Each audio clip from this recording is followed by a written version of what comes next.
Joining me now to talk more about Secretary Kerry's trip is Flynt Leverett. He's the Professor of International Affairs at Penn State University and co-author of Going to Tehran, Why the United States Must Come to Terms with the Islamic Republic of Iran. Flynt, thanks for joining us. Thanks for having me.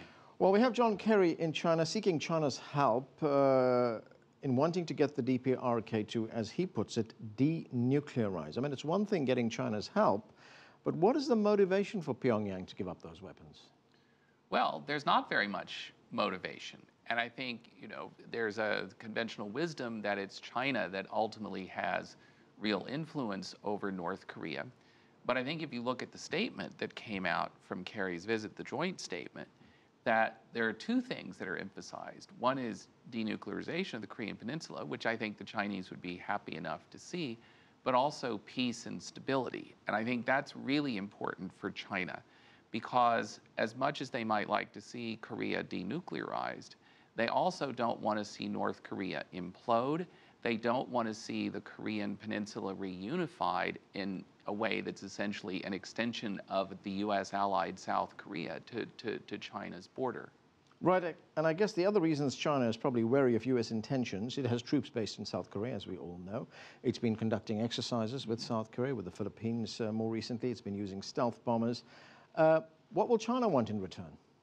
I think China is going to want some understandings with the United States. China's been very concerned about whether you call it the strategic pivot or the rebalancing to Asia that the Obama administration's been pursuing, beefed up deployment of U.S. military assets in Asia. And I think China is going to want to see, at a minimum, some understandings about how far that will go, and perhaps even some retrenchment on the Obama administration's part.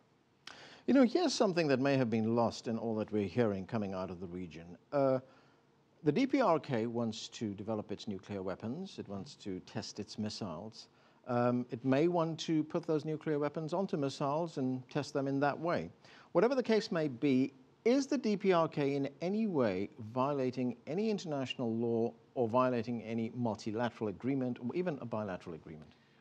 They're certainly not violating any multilateral or bilateral agreements. They have formally withdrawn from the Non-Proliferation Treaty, right. So they are then free to build nuclear weapons if they choose to do so. Now, there are Security Council resolutions that call on them to inhibit their WMD development. And if you consider those resolutions valid statements of international law, then North Korea is not complying with those, but there are no treaty obligations that North Korea is Because violating. the question is, if, say, North Korea is attacked by the United States or by South Korea, what would be the legal basis for that? I don't think there's any real legal basis. I mean, you have editorials in the New York Times and other prominent venues here in the United States calling for that. But I could not imagine what the legal justification for that kind of, it's really aggression would be. Okay, very quickly, is China going to go along with what the U.S. wants? China is going to pursue the goals that it agreed to with Secretary Kerry. Right. But I think that China is going to have its own interests in this, and it's going to have its very own sense of how best to pursue these goals, and I doubt if that will always be in sync with the United States. Flynt Leverett, thanks as always for joining us. Thank you.